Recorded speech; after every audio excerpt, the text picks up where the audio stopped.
Underwent maintenance on the chair after the test battle. Post-reboot diagnostics showed status normal. The time was 1900 hours. Research staff set new activity cycle. All units return to standby condition at 0900 hours.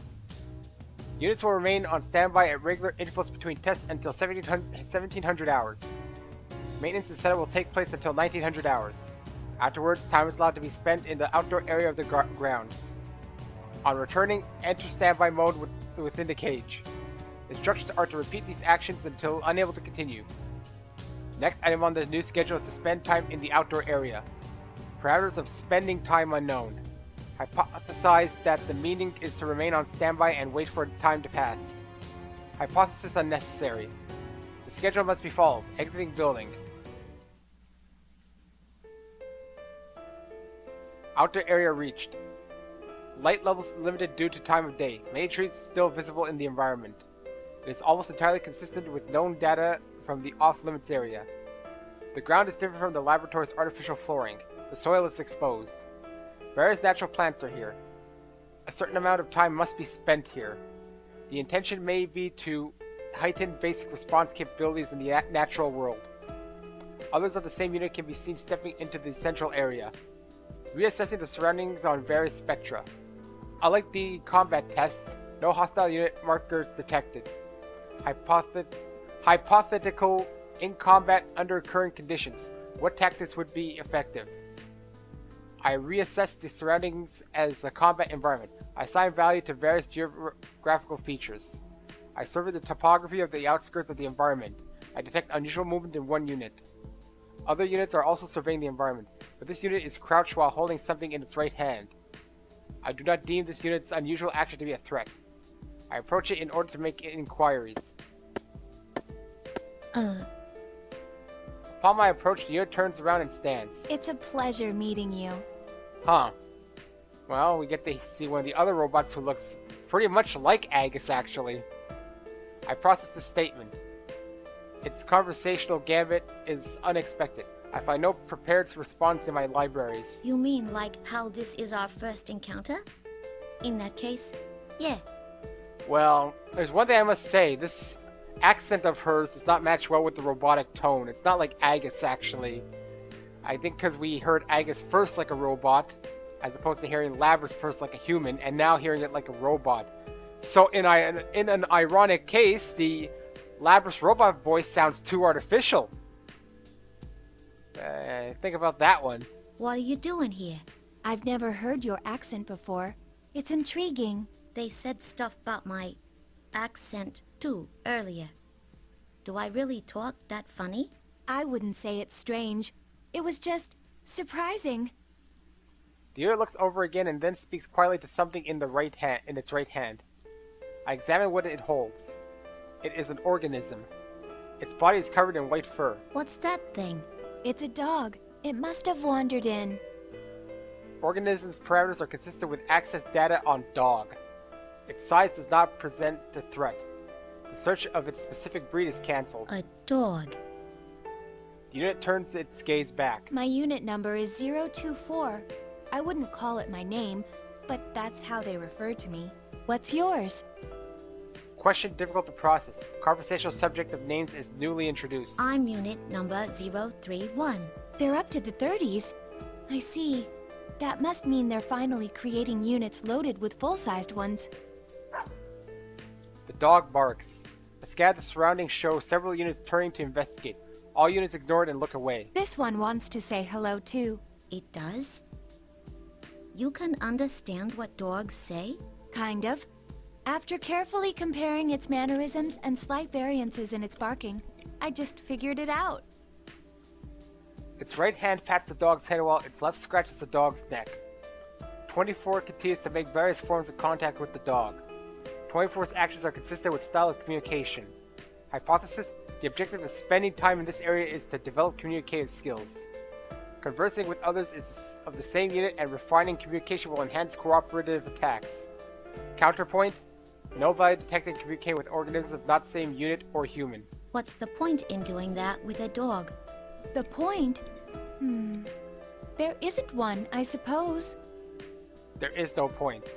Unexpected response strongly indicates that 24 is not like other units. Are you interested in what I'm doing, though? Interested? Is there interest involved? It seems to be the case. Unsure purpose of earlier question to number 24. Why ask it? Oral sensors detect electric noise. Recognized as pseudo information, no sound involving no sound waves yet perceived as sound data. It is the alarm signaling the end of this activity. All other units begin moving as one towards the building. 24 speaks to the dog it cradles. Sounds like that's all the time we have today. I need to get back. 24 crouches while petting the dog's fur-covered body and releases it onto the ground. 24 stands up again and turns around. I hope to see you again. 24's expression changes as it says this. This movement of the lips is known as a smile. It is shown when humans experience happiness. Contradiction 24 is a weapon, yet it makes that expression. No hypothesis found. Or, is there no point to it as well? Spare cognitive processes rerouted to analysis. Still, I cannot understand it. Using big words there, Labrys. Not really big words. My readings of the, Uh-oh. The next day, after being released from standby, I am assigned to a test battle against others of my unit, as yesterday. Order confirmed. I am taken to the same chamber. Battle commences. I destroyed the other 3 units and sustained little damage. As I wait there, the researchers come in. All have what seems to be high praise for my abilities. I do not understand how I should react to this. Should I give an expression of joy, as 24 did? The researchers crouch next to the units I destroyed and begin work on them. I think back and recall that they underwent this process yesterday as well. I'm curious. I approach them. They open a slit near a unit's neck and use tweezers to remove a bluish-white plate-like object. It shines. They put the object into the petri dish. That distinct shine, neither strong nor weak, is like... No similarities found. I am sure it is similar to something, but I cannot access the relevant memory.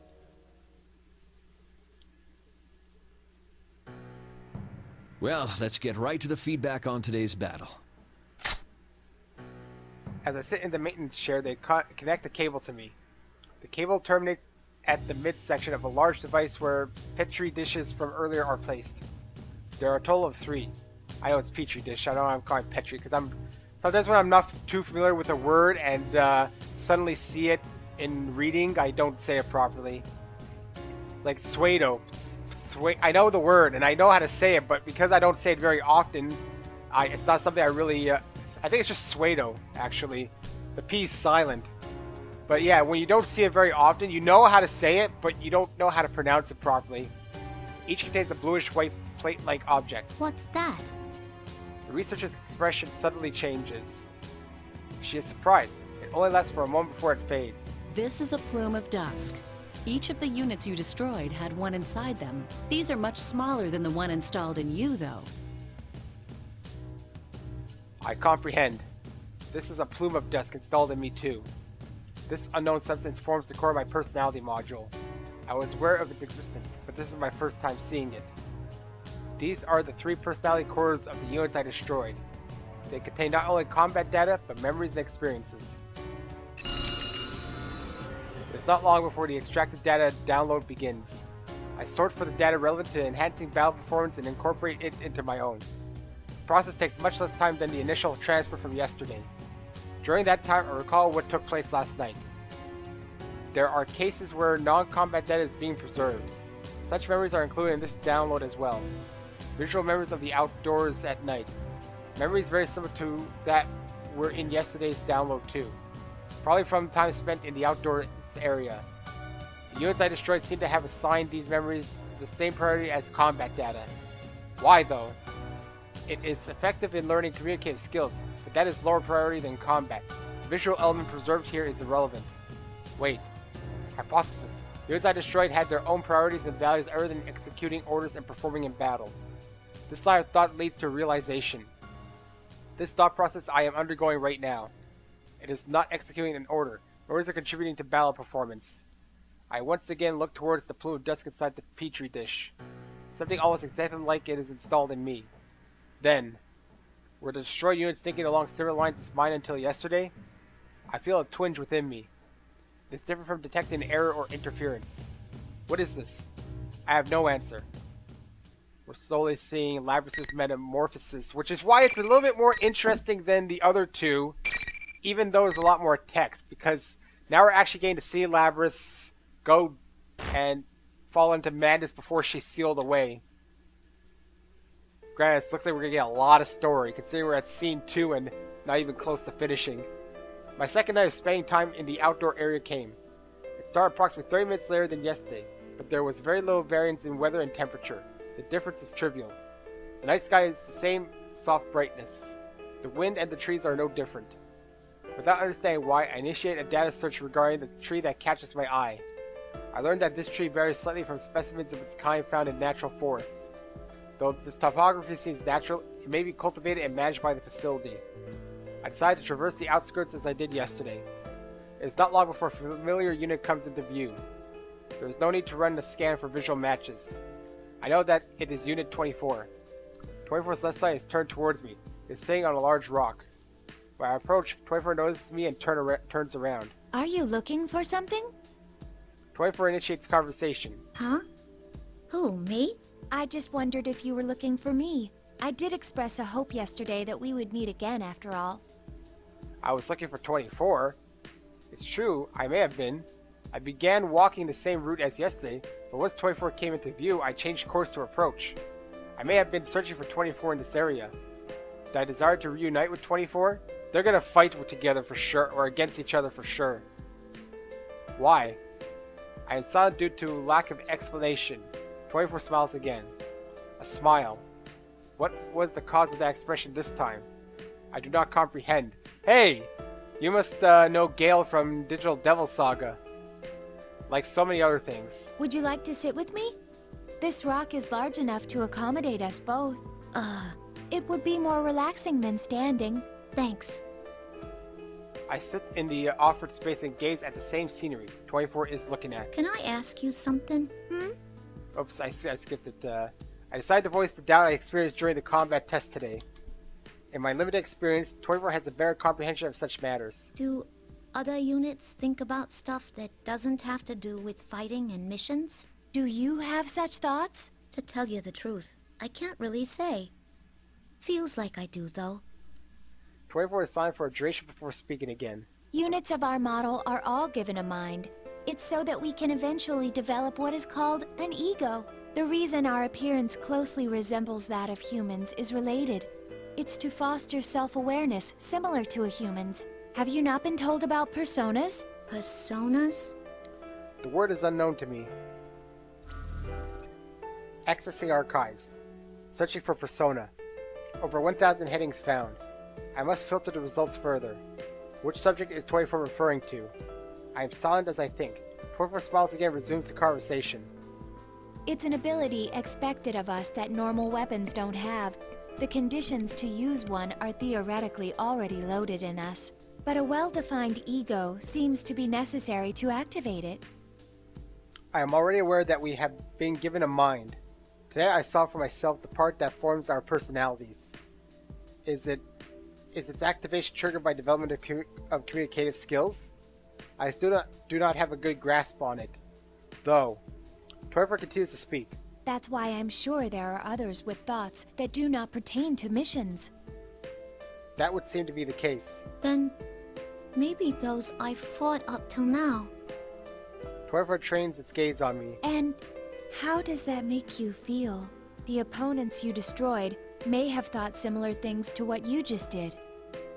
Do I feel things? I cannot say for sure. I am unable to respond to the question. 24's expression changes again. The expression could be classified as a smile, but it is subtly different from the ones I have cataloged as experiencing before.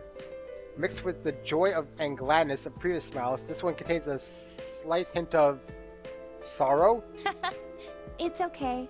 You don't need to come up with an answer right now.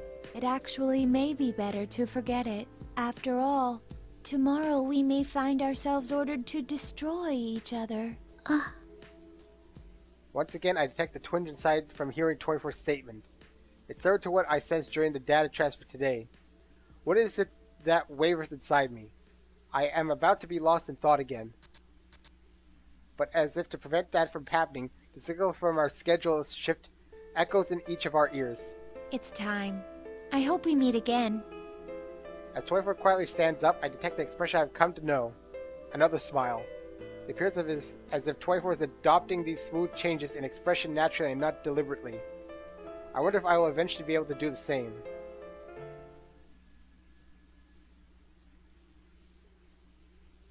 We know what's going to happen. We know what's going to happen. Another night passes. Another combat test takes place the next day. How many robots are they building to be able to destroy them? I thought you'd think these things would be expensive, but apparently they could just build as many as possible and have them fight every single day. How many are I think she destroyed 3 the previous day. I don't know how many she did the first day, but apparently it's just easy to make these things. Just as scheduled, I face units flagged as enemies with the test chamber. I am overwhelmed with a strange sensation. The way that my opponents are expressionless now seems strange to me. There is no intent or cognition evident in their faces. They wear no expressions. They are blank. There is nothing wrong with them. That would be my normal assessment, but I recall 24's image. The blankness of these faces and 24's face when it had no expression are different somehow. Even when 24 had no particular expression, it was not this blank. Not every portion of that face was neutral. Further analysis showed that the same is true for humans. The researchers are never completely mechanical and expressionless. I look at the hostile flag units again. They are the same unit type as me. They were given a mind and may potentially develop an ego later. I recall 24's statement again. Do you feel something when you destroy an opponent that may be thinking the same things as you? I am on the verge of entering a long train of thought when the enemy moves. I shake off my doubts and focus on the battle. I study the opponent's movements. I formulate the most effective method of damaging it. I execute the method, over and over. The array of actions I have to select from and my flexibility in linking them will decide the outcome. Having already received 10 units worth of downloaded data, I am likely second to none regarding the scope of possibilities in this respect. At times, I can even anticipate their next action. Since my opponents are the same unit type as me, their tactics are determined using the same thought processes as mine. That's right. They think the same things as me. Eventually, after approximately 4 minutes pass, all opponents are silenced. I successfully executed my mission. And executed the robots. The day after that, I achieved victory in the combat tests with the same efficiency. It is easy to eliminate them. I first begin by targeting their weapons. It is not always necessary to destroy their main body. If they are incapable of resisting further, the battle is over. It is the most effective way. Day after day after day. Are you sure these aren't just dummies? I win the next day, and the day after that. Units geared for close combat with no external weapons give me no choice but to damage their chassis. But even then, there is an order to things. If I destroy parts that present a threat, such as the motor functions of their limbs, the match should be considered as won. Soon afterwards, the buzzer signaling the end of the test echoes, just as I expect. I catch myself rushing over to the unit collapsed on the ground. I have only destroyed the unit's arms and legs. It is still conscious. But I realize I do not know its unit number. I am at a loss how to address the unit. The opponent asked me a question that I did not expect. You seemed to deliberately avoid attacking the face or the neck in that battle. Same unit type opponent. Why? Huh? I am momentarily at a loss for words. What the unit says is true. There is no damage to its face. I reviewed my actions during the battle and find that at no point did I attack its neck either. The cranial region is where the plume of dust is housed. If it is destroyed in any type of unit, that unit will fall. Aiming to disarm an opponent is effective, but would targeting its obvious weakness be a more effective tactic? I avoided doing so? I don't know.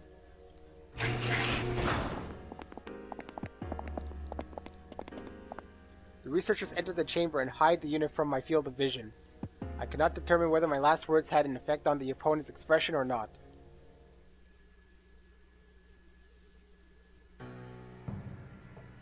These past 3 days, it hasn't been destroying the other units beyond repair, like it did in the first battle.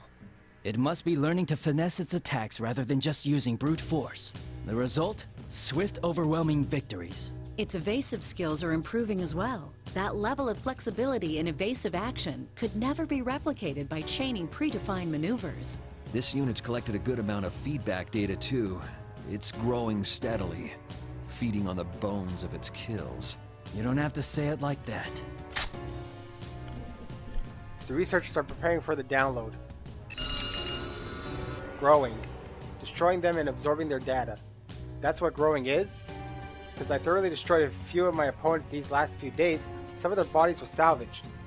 While I downloaded their data, I always kept their still bodies within view. Alright, but not like it's mostly to save me from having to go all the way back in case I... Power failure? It's the only reason I could think of. Unless I want to quit here or something, but in any normal instance, if I like not recording this, I could just read through the damn whole thing really quickly. But because I'm reading it out loud, I go slower. Just as the combat tests are repeated, my actions outside each night are repeated as well. I've become aware that I am seeking out 24 of my own will lately. When I attempt to communicate with other units, most often they cannot understand the meaning of my questions. This prevents us from conversing. But that may not be the only reason. I want to converse with 24. I have begun to desire it.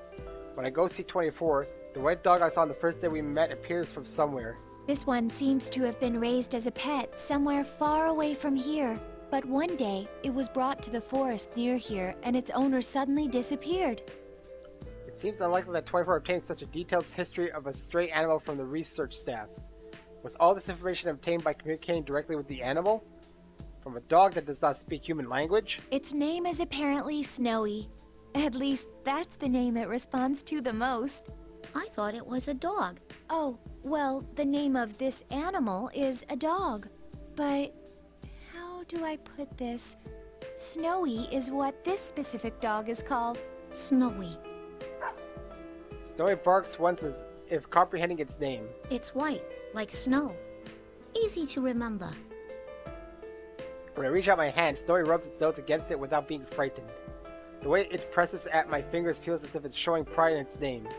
I do not know the tactical advantage of that communicating with animals offers us to a weapon, but I feel that there is value in spending time with it. I decide to spend my outdoor activity time that day following Snowy around with 24.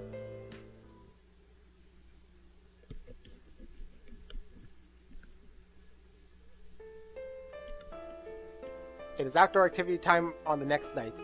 When I arrive in the outdoor area, I am listening to a certain sound.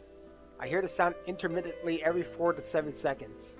I had wondered about the unknown ambient sound since the first day, but I determined that it wasn't a threat and focused my consciousness on other things. Tonight, I increased my microphone sensitivity to maximum and concentrate on that sound. It is similar to something familiar. I scan my memories until I realize what it is. It is the sound of water. I hear it when the staff uses a device to clean their hands and tools. The waveform has some similarities to that. But if the sound is at this volume in such an open space, the volume of water must be higher than the normal supply would allow for. What could it be? I contemplate asking 24. It is clear that 24 knows much more than I do. I begin walking in search of 24. Where could 24 be? I go to where we spoke a number of times previously. 24 is not there. 24 is also not at the rock where we sat together. Is 24 not here? I quickly discard the possibility. We are not ordered to do what to do while we are here, but coming to this outdoor area is an order. If post-testing diagnostics show no abnormalities, we are all to report directly here. I consider this. If there are no abnormalities, I feel a twinge in my chest. It is larger than ever. 24 will be here if there are no abnormalities. But what if there were such abnormalities? What if 24 was damaged during the combat tests? And sustained damage is not necessarily the extent of the problem. Could it be? I realize that my arms are trembling slightly. It is not a conscious movement. I cannot make it stop. It is possible that perhaps 24 lost in a combat test and was destroyed. In these circumstances, it would be expected for such a day to come. What if 24... What if she never came here again? Oh, this is where you went. You weren't at the usual spot, so I was looking for you. Until I heard the voice from behind me, my senses had stopped accepting input. No sound, no light, nothing. All of them came back online with her voice. I turn around. 24 furrows her brow, looks into my face. What's wrong? The look on your face seemed as if you saw something frightening. My face? My expression? Frightening? Am I scared? I do not comprehend. I cannot make that judgment. Are you perhaps scared of fighting? Nah, I don't think that's it. What is this? I can't tell. Am I scared? Scared of what? That she will disappear? During an operation, it is possible that I might assign greater priority to other units' safety than my own, but we are not on an operation now. And this emotion is not the same anyway. It's a different emotion. An emotion?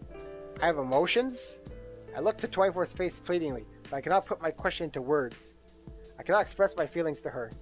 And though 24 sees this, she says nothing. She only smiles tenderly.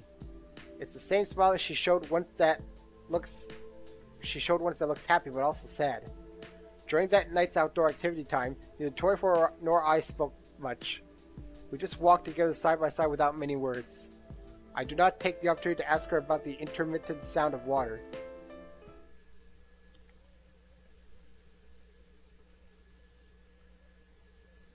It is the next day. I detect some sort of weight in my chest. I am aware that there is no physical weight there. It is most likely a psychological phenomenon. I perform a vocabulary search. The idiom of being heavy-hearted applies at best. I cannot help but find it amusing. It is a very apt phrase. But what is causing this heavy-heartedness? That I may not be able to see 24 someday? That may be it. But I do not think that is all. Over the next few days, I spent my time without finding an answer to this question. Each night after the combat test, when it is time for outdoor activities, I seek out 24 first. And each time I confirm her presence, I feel an indescribable sense of relief and rush over to her. We exchanged standard greetings in the first few days. That practice was eventually discarded. Now there are no special greetings between us. We can understand each other without words. Our eyes and expressions communicate enough. Today as well, I find 24 and rush to her as usual. There are no words, only an exchange of smiles. We begin walking together. Do you remember me asking before if you were scared of fighting? I nod. To tell the truth, I'm scared of it too. Her confession is surprising. It is counter to our nature as weapons. Yet for some reason, I am not surprised by it. I'm afraid I'll lose and be destroyed. And it's painful for me to make others go through the same ordeal. We may be weapons, but shouldn't we be driven by more than seeking victory? I've been wondering that for a long time. But that's against orders. 24 gives a half-hearted smile. I'm sure things would probably be much simpler if I stopped thinking and just obeyed orders. Unfortunately, I finally found it. I found my answer. Your answer? There's someone I want to meet. I feel like meeting this person is my own objective and not an order given to me. Since we have never left this facility, we have absolutely no acquaintances with outside people. There should be no relationship with such people. But I immediately understand. This person she wants to meet is someone on the outside. Even I don't know why I thought so. But when I reflect upon that thought, the indescribable wavering within me becomes greater than ever. Ever since I started thinking that I was scared to fight, each day was painful for me. If I'm going to feel this way until the day I lose, I even thought it would be better if I lost on purpose. But I won't think that anymore. I feel glad now that I exist. I mean, we're loved after all. Loved? That's right. I repeat that to myself. The word loved. I do not comprehend. But when I look at her gaze, her clear eyes seem to see beyond the sky. Her statement seems correct. I feel that this must be something vital. As I watch her try to express something without words, it is hard to believe she is the same unit type as me. It seems more that she is human. Why are you telling me this? It's probably because I didn't think anyone but you would understand. Well, I hate to say it, but I'm not sure I really get it either. I'm sure you'll understand one day. I hope so anyway. Sheesh. Why you gotta be so cryptic? 24 laughs at this. It in its purest smile I have cataloged. I know without comparing it to anything that it is a smile of pure joy. I text Snowy playing at my feet. After playing at 24's feet too, Snowy runs off ahead about 3 meters and then turns around. Its tail moves vigorously back and forth. Soon afterwards, Snowy sits on the ground and looks up at 24. I watch 24 crouch and pat its head. I am thinking back about other things. Things besides fighting and defeating the nearest enemy. My own objective. Someone to meet. I still do not fully comprehend. But the way she is playing with Snowy tonight looks more fun than ever. Her smile seems very natural. If the answer she discovered is the origin of that smile, I would like to understand it someday too. I can feel that desire budding inside me. Alright, 4th bookmark with, well, I don't know. I know I'm at 60% with the story mode, but maybe it all comes from here. I could have jumped up to 70. Once again, I participate in the combat test. Once again, I claim victory without destroying my opponent. I target only her weapons and limbs. I elect not to employ the tactic of targeting the weakness in their cranial regions. I believe that if they think the same things as I do, they would not wish for their personality modules to cease functioning. Though even if I do not destroy them, the researcher's staff will remove their plumes of dust. Either way, their functions will be suspended. My actions are difficult to justify. But I feel that suspension through destruction is not a worthy end for them. That is what I think when I rationalize it by applying the criteria to myself. I do not think anyone would want their consciousness to be terminated by those like them.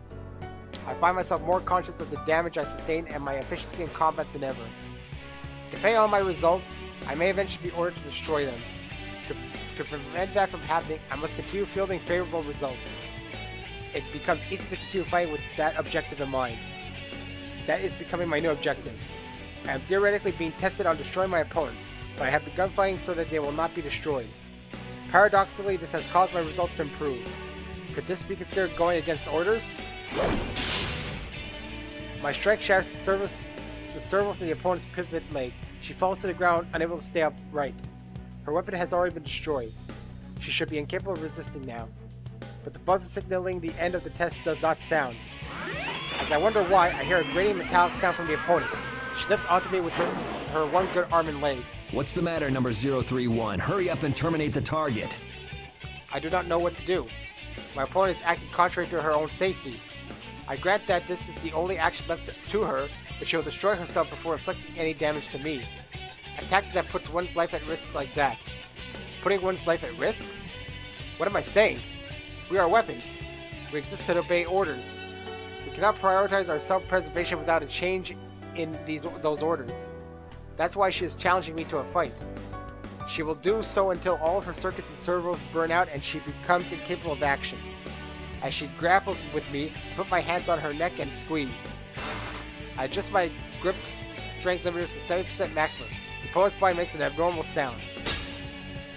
After this, I sense the main lines of the bridge unit snap in half inside of the soft structure. Her movement stops. Her limbs go flaccid, indicating loss of consciousness.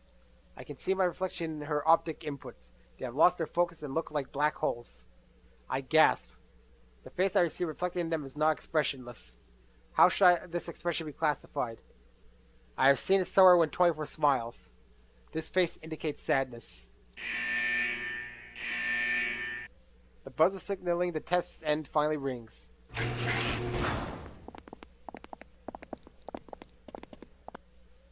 The researchers enter the chamber. I am used to the scene now. Well, that was pretty impressive. You think it's because of the size of her plume? Funny that one little part could make such a difference. Indeed. Most of it is due to differences in their tactical mentalities. It may be on the cusp of what we would call an ego. Considering how everything's been going so far, I'm starting to believe more in persona abilities. One little part. It is true that plume of dust installed in me is comparatively the largest among units of my type. But does this part determine everything about us? 24 smile seems much more human than mine. I find myself opening my mouth to speak. But I realize that the statement I am about to deliver is a protest. I am quick to abort.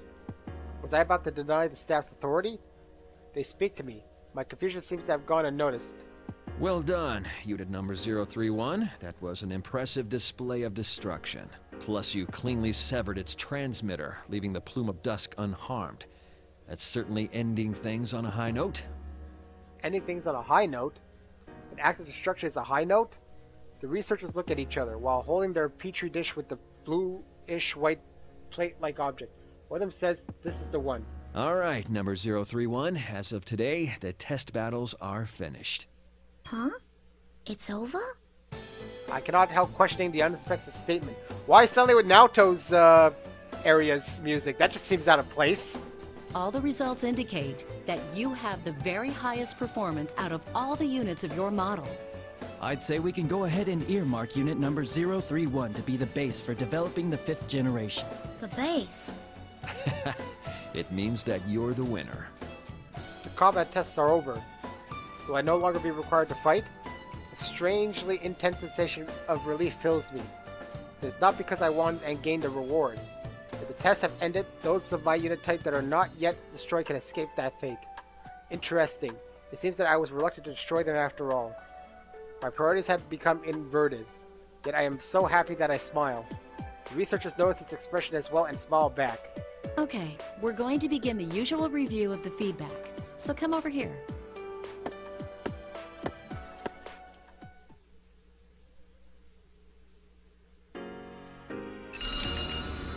When the download begins, the memories and thoughts of my recent opponents flow into me along with vivid images.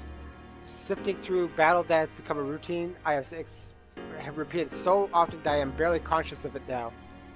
I pursue the non-combat memories she preserved. It is the landscape of the outdoor area again. At first I can only vaguely recognize it. Now I can pinpoint exactly where this memory is from. It is near the biggest tree. The memory of it flowers. There are images of a small shoot, a building plant, and a blossoming flower. She must have had an interest in the concept of growth. For we machines, the growth of an individual is an unknown concept. But one of us took an interest, where I had only seen it as part of the landscape. It seems that she, too, had her own thoughts unrelated to our orders and battle performance. She simply did not show it. I recall what 24 said. My own objective is not an order given to me. The twinge in my chest returns. I'll make sure to hold tight to your memories. This was the thought that formed in my mind.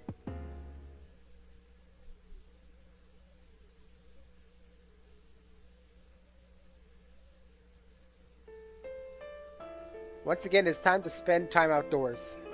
I quickly meet up with 24. It seems she was looking for me as well.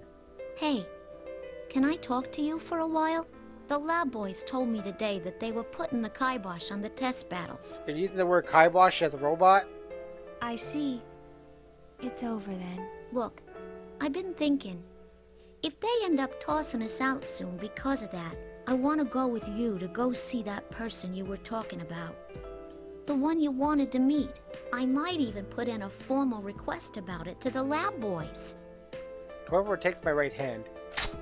Before I can determine her intent, she pulls the cable from her wrist and connects it to a port in my own. She looks at my face in silence. Thinking that she wants to confirm that the tests are in fact over, I nod. But the data that transfers is from her to me. The packets that flow through the cable from a single, very small archive file. If you are still safe when everything is over, open this file. 24 removes the cable but keeps hold of my hand. What do you mean, when everything is over? How come I can't look at it now? If I had to answer, I would say because it wouldn't be fair. Fair? She smiles and does not answer. It is that same unsure expression. It is a smile, but there is a sadness in it. It would be wonderful if I could go with you to see her. Her? So this person you're looking forward to meeting is a girl? 24 nods slowly. But it's strange. Even though my wish may not come true, I still feel satisfied for some reason. How bizarre. It's a fervent wish of mine, too. She looks towards the sky and smiles faintly. This time it contains more than sadness. There are too many emotions for me to parse, all reflected in that one expression. I believe in you. I can tell you this because I trust you. Maybe that's why I feel so at peace. Huh? Maybe. This is what it is to feel alive. Alive. It has happened again. I do not comprehend the meaning of the word, yet I feel a twinge inside. I look at the sky in an attempt to follow her gaze. There was nothing there to hint at her meaning, but I still wanted to get closer to her. She wishes for me to understand. I understand. I want to grant her wish. From then on, we spent our time looking up at the sky in silence. Eventually, the signal that time is up reaches our ears. That is when I notice that the moon has appeared from her behind the laboratory buildings. I see. I thought that the light emanating from the plumes of dust reminded me of something. I now know what it is. It is very similar to the light from the moon in the night sky.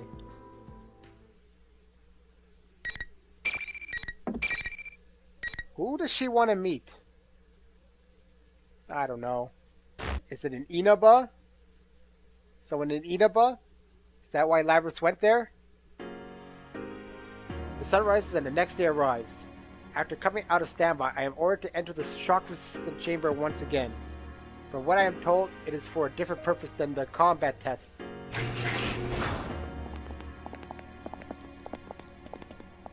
Soon afterwards, the three researchers who supervised the feedback downloads appear. Sounds like it's decided. We'll discontinue use of the name Unit Number 031. Generation 5 Labrys will be this unit's new name. Labrys. That's your name. The official one's much longer. Generation 5 Anti-Shadow... Fifth generation anti-shadow suppression weapon Labrys. How hard is that to remember? Yeah, he was only missing like, what, 3 words? Labrys. This designation by a name that is not a number. I never questioned being called number 31 until now. Nothing about it seemed awkward. But I wonder why. I am happy now to have acquired a name. Even if my designation changes, it will not have a concrete effect on my abilities. But by discarding my number for a name, I feel as if I am no longer one of a series within minute variations. I am a discrete individual. That may be why. I find myself smiling as a result. From now on, the battles you fight will not be to test your performance. They'll be geared toward drawing out a persona. First, you will fight all the remaining units of your model type. Your objective is to destroy them. Every last one. Huh? I am perplexed at the disconnect between their tone of voice and the specifics of their order. Fight against all the remaining units of my model type. Destroy every last one of them. The fear impulse and self-preservation instinct seem to be the key to activating a persona. This is the most effective method of inducing extreme mental stress. Stress? Come on, you don't have to go this far. Huh? Well, that's a first. None of them have ever protested like that. Well, at least that's a sign that its ego is developing. You told me it was over. I thought I wouldn't have to do these things anymore. You. Ain't there some other way? If there is, please, let me do that instead. I don't want to fight them anymore. 3 researchers look at me with apparent surprise in their faces. Did my protest get through to them? I hope so, but... That's a surprise. Such natural speech patterns. I hadn't thought its personality would develop this fast. All the data's being recorded now. Let's compare them and look at which stages they improve at. They smile while muttering to themselves. I am at a complete loss for words. They are not machines, but humans. On top of that, they are creators. It's not possible that they do not understand me. Yet, their current expression. Until now, I thought that they were understanding people who treated us as close to human. I was wrong. I am only an object to them. No matter what I say, they will see it only as a response to stimulus. Behind their gentle attitudes, we are nothing more than test subjects they hold no emotional attachment to. They do not focus on what I am saying. They are only interested in it as a reaction. The researchers ignore my stunned silence and hastily leave the chamber. Their figures are hidden behind the hatch. Soon, with a terrible low-pitched sound, the hatch on the other side begins to open, where the opponent comes through. Ah! I'll be forced to fight again today and in the days to come. Let's continue to destroy my opponent each time. I cannot find the words I want to say. I slowly turn my head towards the hatch. But what I see there is what truly leaves me at a loss for words. No. The opponent emerging from the hatch is number 24. There is no smile or sadness on her face. She is quietly standing there expressionless. 24 steps into the chamber while gazing at my face. The hatch slowly closes behind her. No! Why? Even I do not know who the question is addressed to. Why is she here? Because she was ordered. Do I have to fight her now? It is not quite sinking in yet. But, in a sharp tone I have never heard from her before, she tells me what I must do. Draw your weapon. I can't. If you don't fight, you'll lose. I will end up destroying you. Are you willing to accept that? Why? Why are you saying this stuff? 24 ignores my question and reaches behind her back with her right hand. The multi-use weapon unit releases from her back. It becomes a great sword in her right hand. It is approximately 1.5 meters as long as she is tall. It is also alarmingly wide and fitted with propulsion devices. It is difficult to process seeing the weapon pointed at me. If you fear being destroyed, if you have a heart capable of fear, then there's no need to hesitate. That alone gives you the right to attack me with all your strength. But doesn't the same go for you? I could not help but plead. 24 does not answer, but it appears that a very small smile forms on her lips. You said there was someone you wanted to meet. I can't fight you knowing that. I turn and appeal to the researchers watching us from the other side of the glass wall. Come on! Stop this! I don't want to fight anymore! I press against the transparent wall and continue to strike it with my fist. Though my safety limiters are disabled, it must be coated with something. I cannot even scratch it. The researchers staying on the other side are completely expressionless. It is as if they are machines themselves. I beg and plead, but they do not respond. If only there wasn't this clear glass wall between us. I am so frustrated. Why? I then hear 24 speak up weakly behind me. Only one of us can exit this chamber. Huh? They never told you, since you were strong enough, that battles never lasted very long. But that's the rule of this place. The only time the door leading beyond that transparent wall opens is when one of us is considered unable to fight. From the start, this whole setup never took our feelings into account. I can say nothing. I can see from her words what atrocious battles were forced upon her. But talking like this is a waste of time. I can see I won't spur you into fighting with just words alone. As soon as she finishes, 24 leaps into the air, swinging her sword at me. I quickly jump back and barely dodge the attack. Her sword slashes in the space where I had been and at a speed that it could have killed. The tip graces the chamber floor. Red sparks fly. She is serious. It finally sinks in. I jump away to put a distance between us. I don't intend to meekly accept my destruction. I have my own goal, after all. Now, fight me. I have no choice but to fight, but a thought crosses my mind. In terms of basic combat strength, mine is probably higher. Using my usual tactics, I should be able to destroy her weapon and disable enough of her servos to prevent her from attacking. 24's ego is without a doubt more highly developed than mine. It must be of value to the researchers. If I can render her incapable of acting, I may be able to avoid the order to destroy her when she is down. I decide to bet on that possibility. I shift my priorities and fight back with all my strength. I cannot do this empty-handed. I remove my own multifunction weapon from my back and shape it into a battle axe. It pains me to do this, but it is the only way. I repel 24's persistent sword strikes and go for a counterattack. I aim for the great sword's clasp with my battle axe. After a number of hits, it shatters.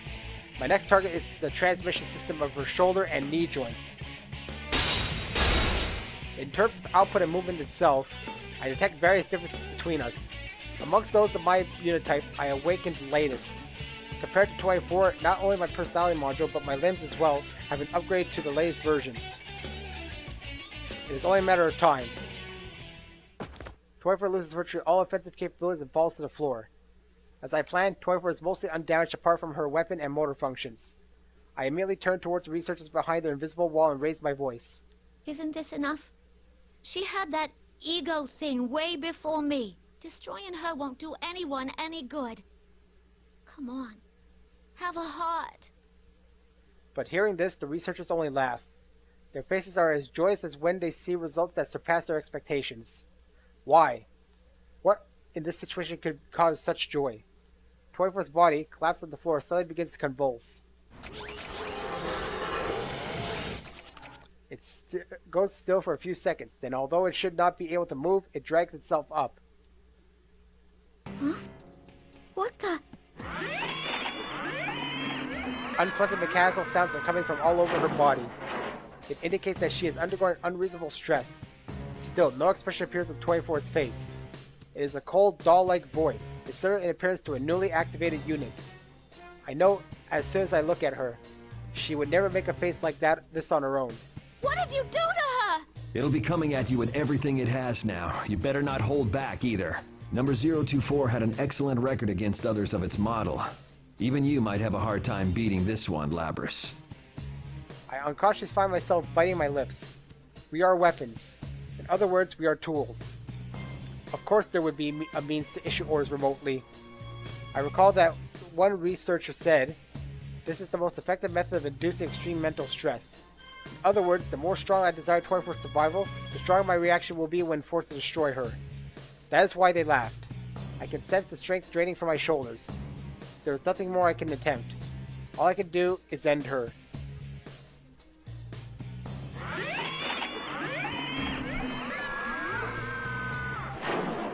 Behind me, 24, or rather her animated shell, approaches me, its limbs shaking. I suppress all thoughts unrelated to tactics and slowly turn around. My body goes cold. My arms move into position as if controlled by someone else and ready my weapon.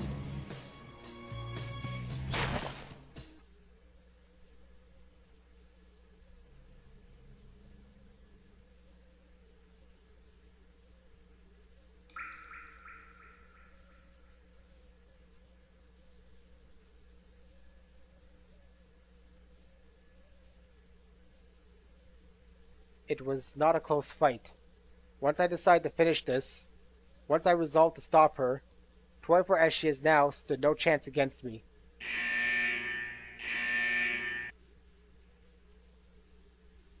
I fall to my knees next to 24. Her limbs have been shattered. She will never rise again.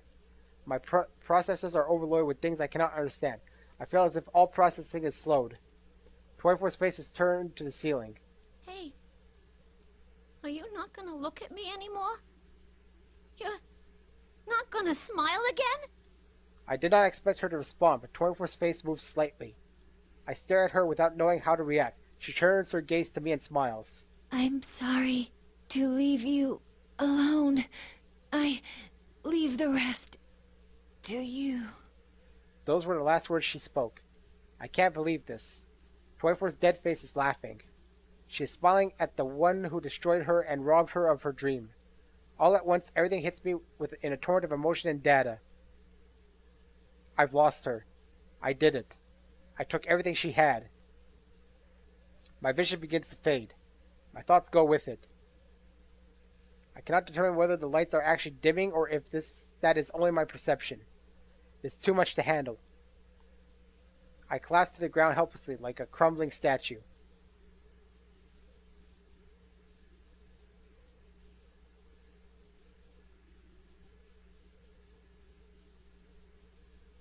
The next time I awaken, I am lying inside a cage. It seems I was carried out of the test chamber. The download of 24's feedback data is about to begin. The researchers seem to have taken my sudden loss of consciousness seriously. I'm confined in a cage instead of sitting in the usual maintenance chair. The researchers keep repeating the word interesting. So this is how they react when extreme mental stress is induced. I can hear their voices clearly. They seem to derive pleasure from the fact that I lost consciousness due to mental stress, rather than physical damage. Cables are connected to my body one after another. The data download begins. All 24's information, combat data, various records, and the memories she experienced. All of it flows into me. My eyes widen in surprise. Everything is so vibrant.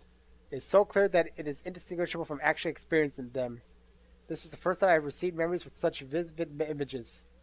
All the images are linked to records of the emotions she felt in relation to them. They are so strongly linked that my screening protocols cannot distinguish them from human thought. The outdoor area where we spent time. The big tree whose branches were examined. The sound of water we heard periodically. Snowy playing around. As I relive 24's experiences, I pick up on an unfamiliar voice. There is no associated image data. Only the voice can be heard. It is a female voice. There is a female researcher at this facility, but this voice belongs to a younger person still in human developmental stages. I know the world is a big place. And I know that there's a lot of people in it, but I won't be able to see it for myself, or meet many of them. I know that, too. I'm too weak for that. Her speech is different from the researchers or from those of my unit type. It is very similar to my own speech input. Thinking about it has made me sad more than once. But I didn't want to do nothing and be left with regrets. That was when my mom and dad looked into some options. And we decided to go with this experiment. If even a sick girl like me could make herself useful to others in this world, I thought I ought to go for it. Who could this be? I know only that she is female. She is in a situation where her condition prevents her from moving freely. It seems that instead of lamenting the fact, she has decided to volunteer for an experiment of some kind. Where did 24 hear this voice? Did she know this person? I wish I could ask her, but that is no longer possible. At first, I kept wondering how much I could really contribute. But after hearing more and more about the program, I started to wonder about the others more than myself. Others. It is strange, but when I hear that, I feel 24's heart waver. Was she surprised? Perhaps even I feel something unexplainable.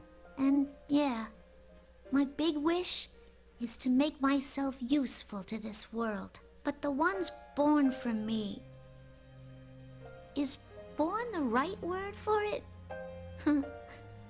Kind of embarrassing. My other wish is that the ones born from me are happy. I doubt I'll be able to talk to them in person or stay with them, but I still wish from the bottom of my heart that they all have happy lives. People's voices have unique characteristics. In the past, I've expressed it as variants in waveform. Each has what could be called its own texture and temperature to it. This voice sounds very warm and kind. I would like to listen to more of it, but the speech ends there. There are no more related members for 24. While the cables disconnect, I decide to search for the archives for results matching that voice. Sadly, there are no results, but during the search, I suddenly remember something. The archive given to me by 24 last night. I quickly open the folder and find a single text file inside. If you are reading this, then I have most likely been destroyed. It may be that you already understand the concept of guilt, but you have done nothing wrong. If you are still safe when everything is over, she must have meant if I defeated her in combat. 24 knew what would happen to those who lost in the trial. What emotions was she feeling then? What was going through her mind as she prepared this file? I feel something wretched inside my chest. I happened to access certain data during the feedback treatment and learned something. Artificially creating a personality from scratch is very difficult, though they hope to achieve it in 2 generations. But those of our model were actually made from the template of a certain girl's personality. That includes you and I. She had left a recording for the units created using her personality. A message for those of us who did not yet exist. That's what I heard. She speaks in a strange way, like you. I thought, we really are connected to her. I think about that unknown voice. The experiment the voice spoke of was related to our development after all. The owner of that voice was speaking to us. The one who gave birth to us loved us. When I understood that, I felt like my eyes were opened. Though my life was filled with suffering, my birth had meaning. I firmly believe that. I want to meet her. I need to tell her thank you for giving birth to us and for loving us. This was not an order from the scientists. It was an objective I made for myself. So if you can understand my feelings, I'd like you to do this in my stead. Give our mother my thanks. How 24 must have wanted to meet this girl who she saw as our mother. She must have longed to thank the girl in person. The data within me, her heart tells me so. During the time when she was ordered to destroy her sisters, this wish must have been her only hope. Yet it did not come true. I shattered it. The one she herself said was the only one who understood her. She must have been devastated. But the letter ends in the way I expected. Though we knew each other for only a short time, I'm glad I met you. I feel the same right now as our mother did. I wish from the depths of my heart for you to be happy.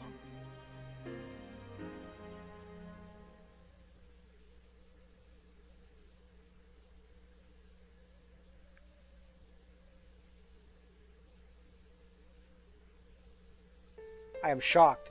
How can she feel that way towards someone who may one day destroy her?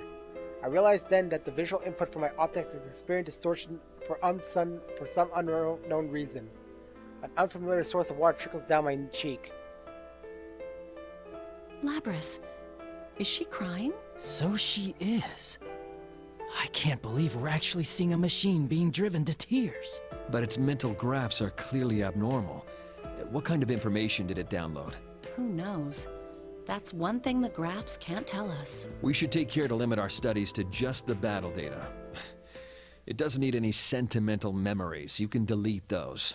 Why make a weapon so emotional that it can cry? Delete them? Something roars within me. It drowns out the feeling for 24 and our mother that had filled my heart. Delete! Like hell you're deleting my memories! Under no circumstance will I allow what 24 left me to be deleted for their convenience. I will not forgive this selfishness.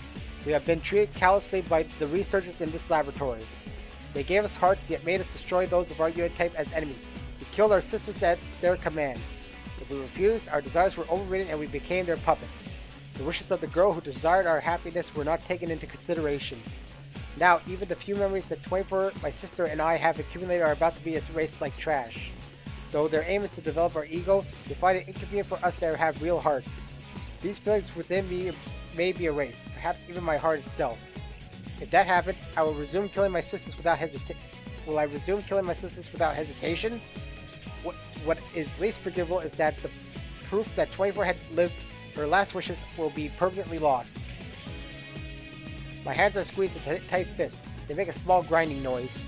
The goal that 24 found for herself was left to me. I will carry it out as my own now. I will burn into my heart as my goal. This duty I impose on myself gladly. Nothing will make me surrender it. It must be fought for. Or rather, it must be protected, even if it means fighting. What the? Its emotions are spiking into the red. I've never seen anything like this. Hey, what's that warning? No. Labrys is in battle mode? What? That can't be. There aren't any enemies.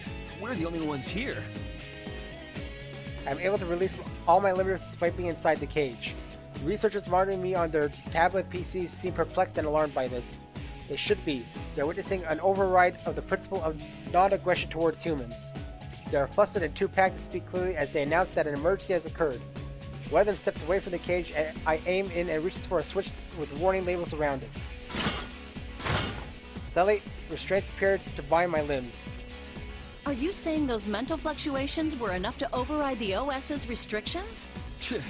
That plume's playing pranks on us. Hey, hurry up and delete those memories. Those memories and my heart are not unnecessary. What do you think we are? Something I have not felt until now. A sensation like heat spreads throughout my body. A trembling, burning wave rises within me. Soon afterwards, I realized that this is an emotion. There's a name for this feeling. It is anger. I reroute all my strength into my restrained limbs. The restraints are designed to withstand up to twice our calculated maximum output. Trying to escape is therefore logically doomed to failure. Even so, I continue to muster my strength. It is not because I judge it a viable course of action. I am not merely executing an order. I am acting based on my emotions. It does not matter if the restraints can be destroyed or not. I wish to destroy them. The metal parts in both my limbs and the restraints begin to creep.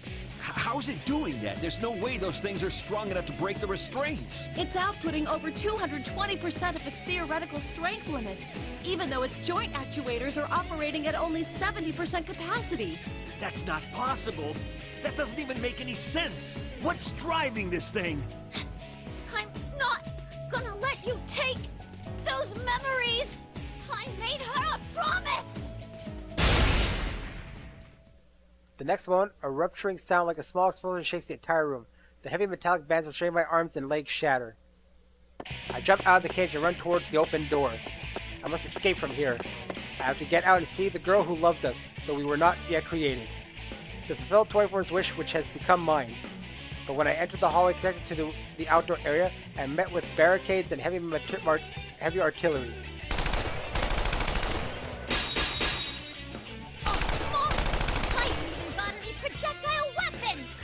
My sister units and I have never been equipped with firearms. I recall it being due to concerns over units' mentality affecting the accuracy of its aim. Instead, we were given short-range weaponry, a chain arm, and other implements. In my case, they are not sufficient to deal with the range of firearms. However, I do have a countermeasure. By using the flexibility in adapting to situations in my developed mind, I dodge the complex projectile trajectories and destroy the opposition. Eventually, I reach the end of the hallway and exit to the outdoor area. I have not seen this environment before. The trees are the same species as those that grow near the facility, but these specimens are much healthier. Where am I? The question did not cross my mind until now. Where am I? Where are we? I cannot use the GPS that should be installed in me. It seems the research facility blocks GPS signals outside of its walls. This is probably to prevent its location from being pinpointed. Is there anything in the environments that can help me determine my location? The blue sky that I am seeing for the first time is stunning but irrelevant. Then I noticed a periodic sound of liquid in the distance. Ah, that is the sound of the ocean. The answer came easily to mind. One of my sisters must have taken an interest in it and learned what it was. My sisters are helping to keep me alive now. Now I must point something interesting out. Before they were throwing like bookmarks at me like no tomorrow before I wanted to end it. And now they're throwing no bookmarks at me when I'm ready to end it. It's already been an hour 7. It's going on longer than I had anticipated. When I think of it that way, a burning feeling rises from deep within my chest. But none of what I see in my surroundings is helpful. Is there anything else by which I can determine my location? Any landmarks or signposts? I scan my surroundings while running past. These trees obstructing my view. They are a unique species. There may be a hint, or that may be a hint. I review the tree's characteristics once more and run another search on them. I attempted this once already, but there is much more data available to me now. Once again, results come easily. This variety of tree is known as a cedar. It is found in many habitats, but the cedars here are unique. The tree's shape and the age that it implies is so different that it is nearly a separate species. If that is because of differences in the environment, it may be useful in determining my location. That's when an unfamiliar sound reaches my ear. The heavy rumbling of what sounds like a motor. It seems that they have dispatched a vehicle to pursue me. I expected this. Their response was swift. It seems that they had measures in place in the event of one of us escaped. When the vehicle stops behind me, fully armed personnel pour out of it. They move to surround me from both the left and the right. It is an obvious response. No matter how much power I may have, I am alone. The optimal solution would be to overwhelm me with numbers. I try to shake them off by running faster. Soon afterwards, I reach the main gate of the laboratory, a high steel edifice. It is tightly sealed. A number of heavily armed guards are protecting it. I stop. There is nowhere else to go. Labrys, come back here. You're too useful a unit to destroy. You need to get back here to be regulated. That's your role in all this. I cannot be destroyed here, but I cannot be captured either. They will surely delete my memories. They will take my desire and everything else that was given to me. What purpose is there in avoiding destruction then? The only options available are whether my wish dies with me or whether it is stolen away. I ain't gonna let you destroy me. And not just because I don't want to be destroyed.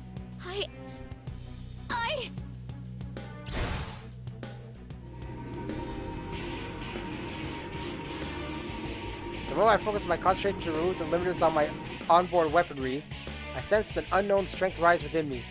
Directly afterwards, something that cannot be quantified fills my body and the surrounding area. Huh? What the? The pursuit vehicle suddenly stops. The research staff gets off one after another, shocked. This reading, is it on the verge of a persona reaction? Shit, it's awakened? Ah, damn it, why now? Well, at least this proves that mental stress is the key to activating a persona. Who cares about that right now? It's not fully awakened yet, but with it still unstable, we don't know what it's capable of. I am intrigued by their statements. Persona? I knew that we had the means, but I was not aware of controlling anything. I do not know if it could be called a power, nor do I know how to use it. But I can tell that the others are afraid. I seized the opportunity to run toward the main gate. There's a slight possibility that I can reach the door without attracting any gunfire right now and vault over the door with my legs and chain arm. The moment I reach the gate, I launch my chain arm towards the upper threshold of the door. But the moment the arm grabs the ledge, something emerges. A much greater power touches the door as well. Suddenly, the door crumples like paper and a large hole forms on the upper half.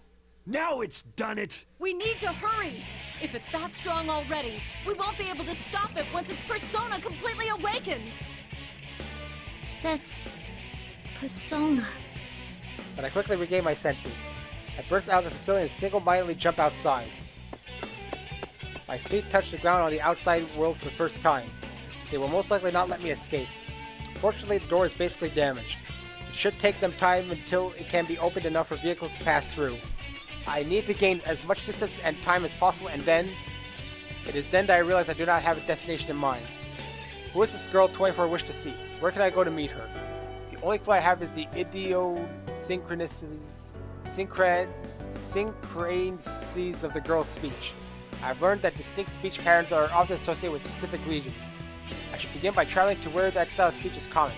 It's reckless, but I feel confident. At the least, I can get closer to the girl than I am now. Although my situation is dire and I am under pursuit, internally I am cheerful. There's a bounce in my step. For some reason, I cannot remain calm. Oh, please, I hear the music dying down. Yes, good! Oh, wow. Jeez, man, that was long. Exciting, but long. And this is actually an exciting story for once. We see how the researchers treated Labrys and how she got out with awakened to her persona and all that stuff. But I gotta end it now. It went on much longer than I wanted. So I'll see you next time, and I'll probably put more thoughts into it than now. So long.